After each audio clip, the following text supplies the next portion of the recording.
SSLC examination March 2025 Malayalam സെക്കൻഡിൻ്റെ answer കീയാണിത്.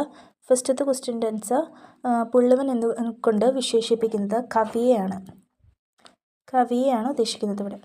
പിന്നെ ചിരബന്ധു എന്ന അർത്ഥത്തിൻ്റെ പാഠസന്ദർഭത്തിലുള്ള അർത്ഥം ദീർഘകാലമായുള്ള ബന്ധു എന്നാണ്. ഗുരുവചനം എന്നതുകൊണ്ട് അർത്ഥമാക്കുന്നത് ഗുരുവിൻ്റെ വചനം. കോരൻ്റെ ഹൃദയത്തെ നോവിച്ച അപരാധബോധത്തിൻ്റെ കാരണം എന്തായിരുന്നു? വൃദ്ധപിതാവിനെ തകഴിയിൽ തനിച്ചാക്കി മറുനാട്ടിൽ പോയത്. ചാക്കുണ്ണിയുടെ ഈ വാക്കുകളിൽ പ്രകടമാകുന്നത് റേഡിയോ ശരിക്കും സൂക്ഷിച്ചു വെച്ചില്ലെങ്കിലോ എന്ന ആശങ്ക. ഇവിടെ ഉചിതമായി ചിഹ്നങ്ങൾ ചേർക്കാൻ പറഞ്ഞിട്ടുണ്ട്. ഞാനെങ്ങനെയാ മോനെ വരാം, അതൊരു ചോദ്യമാണ്. അതുകൊണ്ട് അവിടെ ഒരു ക്വസ്റ്റ്യൻ മാർക്ക് വേണം.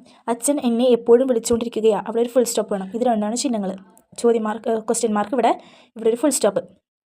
ഇവിടെ വന്ന് തെളിയുന്ന രണ്ട് കാര്യങ്ങൾ എന്തൊക്കെയാണെന്ന് ചോദിച്ചിരിക്കുന്നത്. അത് എല്ലാവരും, അതായത് തെറ്റ് ചെയ്തവരും എല്ലാവരും പത്രത്തെ ഭയപ്പെടുന്നുണ്ട്. അതൊന്നാമത്തെ കാര്യം. രണ്ടാമത്തെ കാര്യം, പത്രത്തിന് ഒരാളുടെ ജീവിതത്തെ നശിപ്പിക്കാൻ പറ്റുന്ന അത്രയും മൂർച്ചയേറിയ ഒന്നാണ്.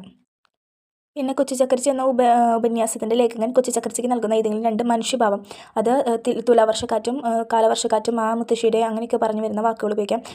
തലമുടികളിലൂടെ മനുഷ്യനെ വിളിക്കുന്നത് പോലെയാണ് നമ്മുടെ കൊച്ചിച്ചക്കരിച്ചീനെ നമ്മുടെ എഴുത്തുകാരൻ വിളിക്കുന്നത്. പിന്നെ മനുഷ്യരെ പോലെ തന്നെ മരങ്ങൾക്കും മാവുകൾക്കും പേരിട്ട് വിളിക്കുകയാണ് എഴുത്തുകാരൻ. കൊച്ചിച്ചക്കരിച്ചി എന്ന് പേരിട്ട് അവളെ വിളിക്കുന്നു. ഒരു മനുഷ്യഭാവം സൂചിപ്പിക്കുന്നതാണത്. ഇത് പേരിട്ട് വിളിക്കുന്നതും പിന്നെ തലമുടിയിൽ മുത്തശ്ശിയുടെ കാര്യമൊക്കെ പറയാം. പിന്നെ അവൾക്ക് നാവുണ്ടായിരുന്നെങ്കിൽ തറവാടിൻ്റെ കഥ പറയുമായിരുന്നു എന്ന ഒരു വാക്കും എടുക്കാൻ പറ്റും. പിന്നെ ഇതൊക്കെ റൈറ്റിംഗ് സെക്ഷനാണ്.